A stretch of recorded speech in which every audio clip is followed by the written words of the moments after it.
কচু আলু আর মৌরলা মাছ দিয়ে পাতিলেবু দিয়ে বানিয়েছি।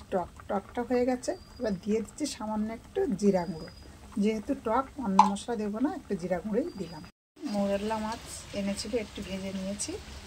আর কড়াইয়ে তেল দিয়ে দিচ্ছি 5 ফোড়ন, দিয়ে দিলাম শুকনো লঙ্কা।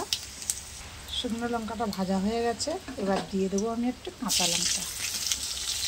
দেখুন, এবার দিয়ে দিচ্ছি কচু আর আলু।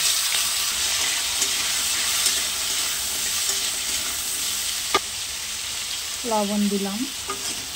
লবণ দিয়ে কচু আলুটাকে আমি ভালো করে ভেজে নেব, কারণ আজকের এই কচু আলু দিয়ে বানাবো মৌরলা মাছের টক। টকটা হবে কিন্তু একটা নতুন জিনিস দিয়ে, সেটা হলো পাতিলেবু। পাতিলেবু দিয়ে বানাবো কচু আলু দিয়ে মৌরলা মাছের টক।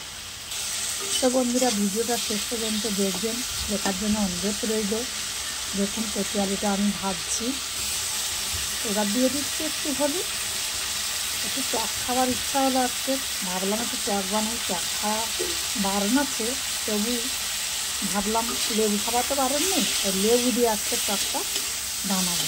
কারণ তিতো ঝাল খেয়ে মুখে অরুচি এসে গেছে, তাই ভাবছি আজকে একটু টক বানাবো। কচু আলুটা ভাজা হয়ে গেছে, একদম ভালো করে ভেজে নিয়েছি। এবার এর মধ্যে আমি দিয়ে দেবো জল। দেখুন, জল দিয়ে দিয়েছি। এবার আমি ঢাকা দিয়ে দেবো। এইবার দেখুন, এই যে পাতিলেবুগুলো আমি কেটে নিয়েছি। এবার রসটা আমি বের করে নেব। এই দেখুন, রস বের করে নিচ্ছি।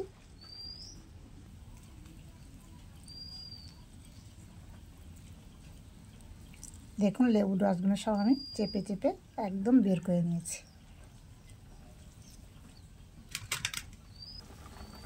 এবার দিয়ে দিচ্ছি ভেজে রাখা মৌরলা মাছ। দেখুন, কচু আলুটা আমার সেদ্ধ হয়ে গেছে। এবার আমি এর মধ্যে দিয়ে দিচ্ছি এই যে লেবুর রসটা রেখেছিলাম, লেবুর রসটা দিয়ে দিলাম।